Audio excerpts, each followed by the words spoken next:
नमस्ते प्यारे विद्यार्थियों। बीए सेकेंड ईयर की के द्वितीय प्रश्न पत्र भारतीय शासन एवं राजनीति के अंतर्गत आज हम राज्य के नीति निर्देशक तत्वों पर चर्चा करेंगे। भारतीय संविधान के चौथे भाग में 36 से 51 तक की धाराओं में राज्य के नीति निर्देशक तत्वों का वर्णन है। नीति निर्देशक तत्व यानी directive principles of state policy.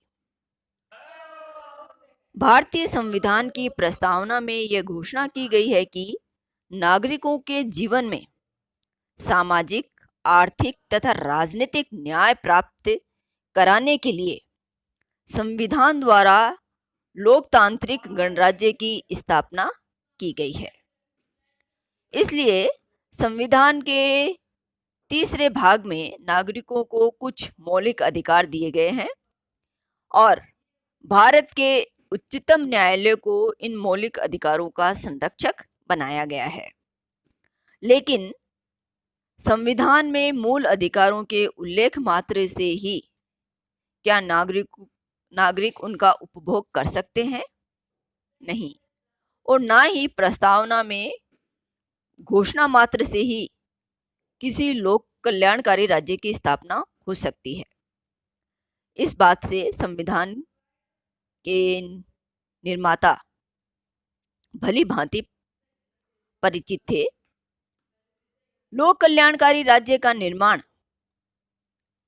राज्य की नीति, प्रशासन पद्धति, आर्थिक तथा सामाजिक व्यवस्था आदि बातों पर निर्भर करती है।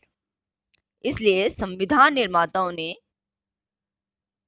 आयरलैंड के संविधान से प्रभावित होकर भारतीय संविधान के चतुर्थ भाग में राज्य के लिए कुछ सिद्धांतों का प्रतिपादन किया है, जिन्हें राज्य के नीति निर्देशक तत्व हम कहते हैं। ये नीति निर्देशक तत्व राज्य की कार्यपालिका और व्यवस्थापिका के सामने एक आचार संहिता के रूप में है। जनता के आर्थिक, सामाजिक और नैतिक हित की इन नीति निर्देशक तत्वों का उद्देश्य है। संविधान की धारा 38 में कहा गया है कि राज्य अधिक से अधिक प्रभावपूर्ण रूप में एक ऐसी सामाजिक व्यवस्था की स्थापना तथा सुरक्षा द्वारा जिसमें आर्थिक, सामाजिक और नैतिक राजनीतिक न्याय की प्राप्ति हो, जनता के हित के विकास का प्रयत्न करेगा और राष्ट्रीय जीवन की प्रत्येक संस्था को इस संबंध में सूचित करेगा।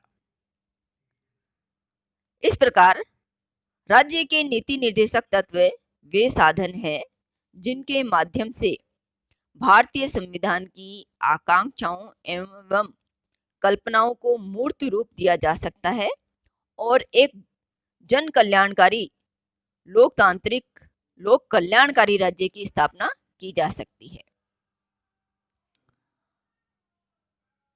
नीति निर्देशक तत्वों का वर्गीकरण। मूल रूप से हम नीति निर्देशक तत्वों को 4 भागों में विभाजित कर सकते हैं। आर्थिक नीति से संबंधित तत्व, सामाजिक तथा शिक्षा संबंधी तत्व, शासन संबंधी तत्व और अंतरराष्ट्रीय शांति तथा सुरक्षा संबंधी तत्व। आर्थिक नीति से संबंधित तत्वों का मूल उद्देश्य या सार यह है कि भारत में एक समाजवादी प्रजातांत्रिक राज्य की स्थापना की जाए। यद्यपि कहीं भी समाजवादी शब्द का प्रयोग नहीं किया गया है, लेकिन कुछ प्रावधान ऐसे किए गए हैं कुछ धाराओं में जिससे हम समाजवादी राज्य की स्थापना कर सकते हैं।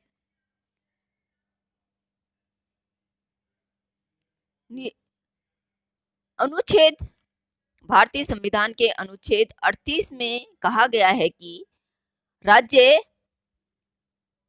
ऐसी सामाजिक व्यवस्था की स्थापना के लिए प्रयत्न करेगा जिसमें सामाजिक, आर्थिक और राजनीतिक न्याय सभी संस्थाओं के अंतर्गत होगा।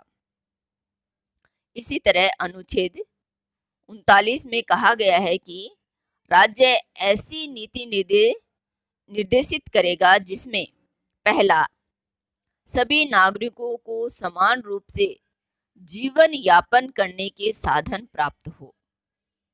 दूसरा, समाज के भौतिक साधनों का स्वामित्व व नियंत्रण समाज के कल्याण के अनुरूप हो।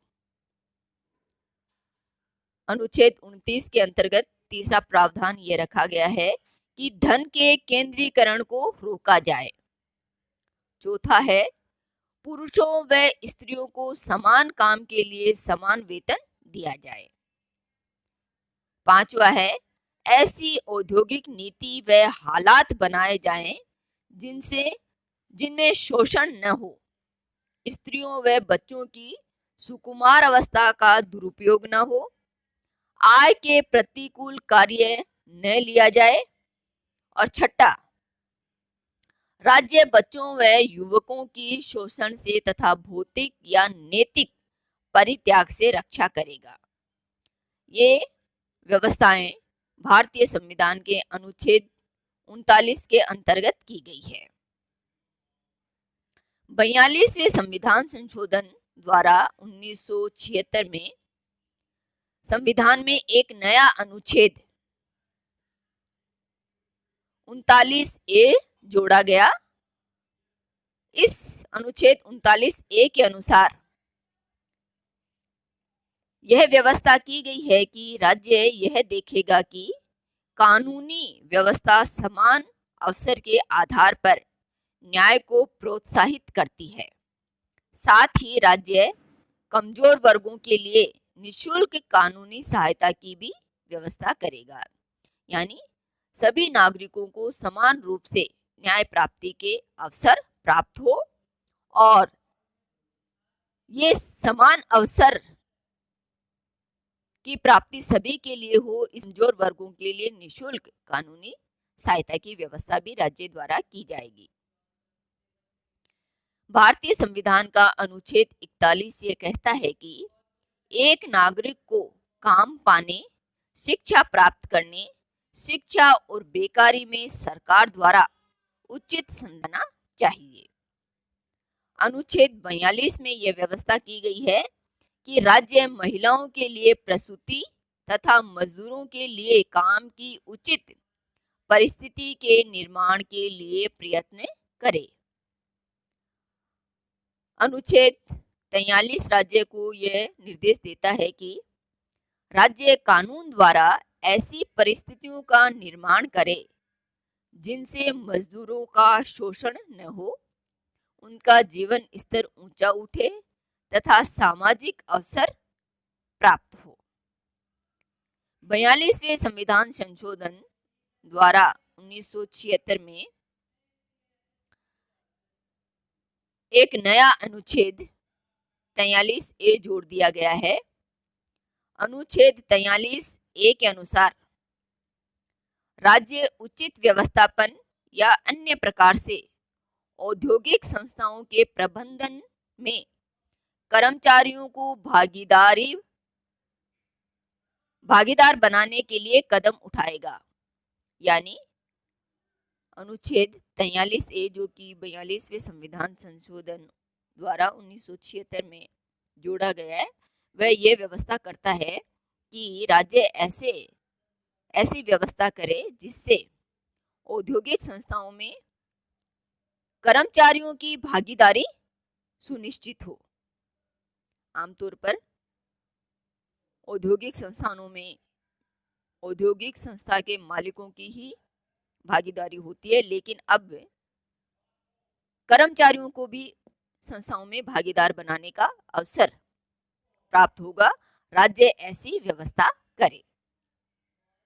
44वें संविधान संशोधन द्वारा 1979 में आर्थिक सुरक्षा संबंधी निदेशक तत्वों में एक और तत्व जोड़ा गया है और इस संशोधन के द्वारा यह कहा गया है कि राज्य न केवल व्यक्तियों की आय और उनके सामाजिक स्तर, सुविधाओं और अवसरों संबंधी भेदभाव को कम से कम करने का प्रयत्न करेगा, वरन विभिन्न क्षेत्रों में रहने वाले विभिन्न व्यवसायों में लगे हुए व्यक्तियों के समुदायों के बीच विद्यमान आय, सामाजिक स्तर, सुविधाओं और अवसरों संबंधी भेदभाव को भी कम से कम करने का प्रयत्न करेगा।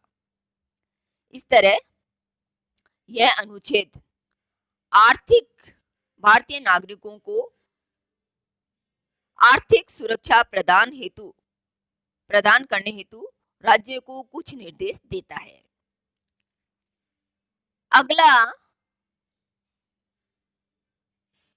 नीति निर्देशक तत्व का वर्गीकरण है सामाजिक तथा शिक्षा संबंधी तत्वों से संबंधित नीति निर्देशक तत्व है। इसमें शिक्षा को सभी नागरिकों की शिक्षा प्राप्ति के अधिकार की प्राप्ति और सामाजिक स्तर को ऊंचा उठाने के लिए नीति निर्देशक तत्वों के तहत राज्यों को कुछ निर्देश दिए गए हैं।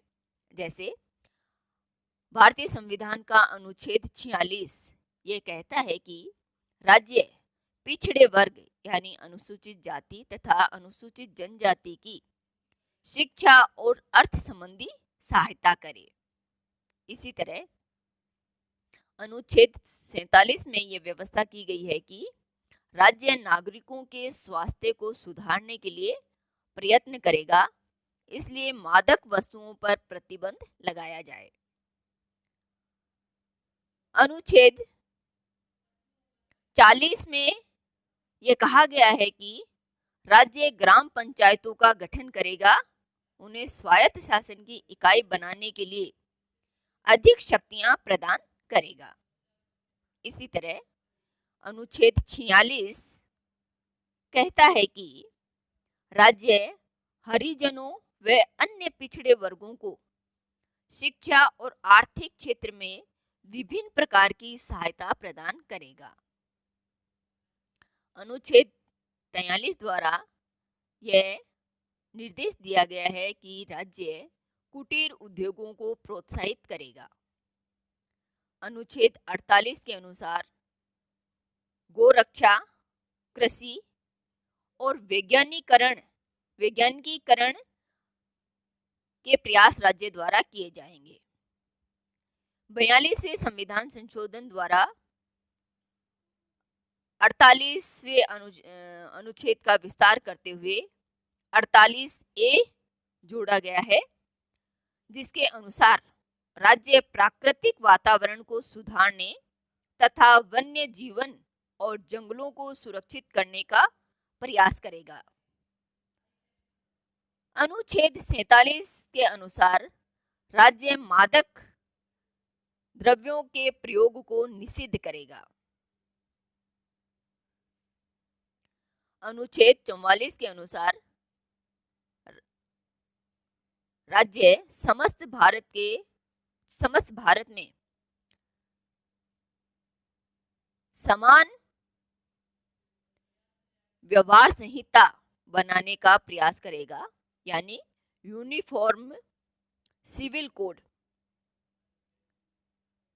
समान व्यवहार संहिता यूनिफॉर्म सिविल कोड बनाने का प्रयत्न करेगा तथा राज्य 14 वर्ष से कम उम्र के बच्चों को निःशुल्क शिक्षा देने का प्रयत्न करेगा। ये अनुच्छेद भारतीय नागरिकों के सामाजिक तथा शिक्षा संबंधी स्तर को ऊंचा उठाने के लिए राज्यों को कुछ निर्देश या दिशा निर्देश देते हैं। अगला नीति निर्देशक तत्वों संबंधी जो वर्गीकरण है वह शासन संबंधी वर्गीकरण हम कह सकते हैं। इसके अंतर्गत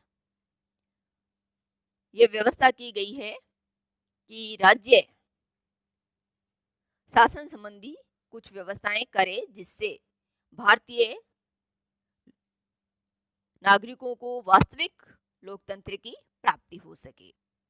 अनुच्छेद 50 के अनुसार राज्य कार्यपालिका को न्यायपालिका से पृथक करने का प्रयत्न करेगा, ऐसा निर्देश दिया गया है। इसी तरह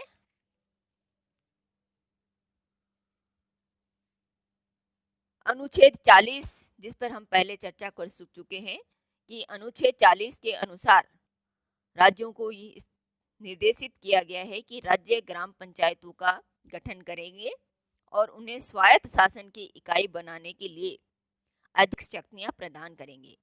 इस प्रकार राज्य और प्रशासन के सुधार और नागरिकों की सहभागिता सुनिश्चित करने हेतु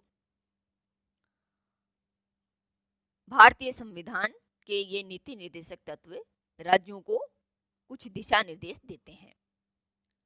अगला वर्गीकरण हम अंतर्राष्ट्रीय शांति और सुरक्षा संबंधी निर्देशक तत्वों के रूप में कर सकते हैं।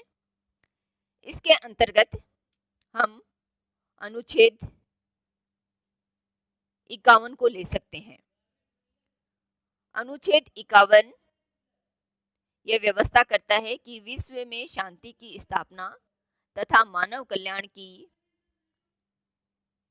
स्थापना हेतु राज्य प्रयास करेगा। और अनुच्छेद 51 विदेश नीति के संबंध में यह कहता है कि पहला, अंतर्राष्ट्रीय शांति और सुरक्षा के लिए, तथा दूसरा, राज्यों के मध्य सम्मानपूर्ण संबंधों, और तीसरा, अंतर्राष्ट्रीय विवादों को मध्यस्थता द्वारा निपटाने के लिए प्रयत्नशील रहेगा। राज्य ऐसे प्रयास करेगा कि अंतर्राष्ट्रीय शांति और सुरक्षा बनी रहे, उसको प्रोत्साहन मिले। दूसरा, राज्यों के मध्य सम्मानपूर्ण संबंधों का विस्तार हो। और तीसरा, अंतर्राष्ट्रीय विवादों के मध्य या अंतर्राष्ट्रीय विवादों को मध्यस्थता द्वारा निपटाने के प्रयास राज्यों के द्वारा किए जाएंगे। इसके अलावा कुछ सामान्य सिद्धांत भी नीति निर्देशक तत्वों के हैं, जिन्हें हम सामान्य नीति निर्देशक तत्वों की श्रेणी में रख सकते हैं। यह है अनुच्छेद 37 और 38 में दिए गए निर्देश। अनुच्छेद 39 में यह कहा गया है कि राज्य का यह कर्तव्य होगा कि वह ऐतिहासिक व कलात्मक महत्व के प्रत्येक स्मारक या वस्तु को, जिसे संसद राष्ट्रीय महत्व का घोषित करे, उसे दूषित होने, स्थानांतरित किए जाने, अन्यथा बाहर जाने से रोके और उनकी रक्षा करे। इस प्रकार ये नीति निर्देशक तत्व वास्तविक लोकतांत्रिक समाज की और लोकतांत्रिक शासन व्यवस्था की स्थापना हेतु राज्यों को कुछ निर्देश देते हैं, जिससे भारतीय नागरिकों को लोक कल्याणकारी राज्य की प्राप्ति हो और एक वास्तविक लोकतंत्र की स्थापना भारत में संभव हो सके, जिसकी कल्पना संविधान निर्माताओं ने संविधान निर्माण के तहत की और मूल अधिकारों की प्राप्ति वास्तविक और यथार्थ रूप से नागरिकों को हो। इसके लिए हम नीति निर्देशक तत्वों को महत्वपूर्ण कारक मान सकते हैं। बिना नीति निर्देशक तत्वों के हम यह नहीं कह सकते कि भारत के नागरिकों को वास्तव में मौलिक अधिकारों की प्राप्ति हुई है।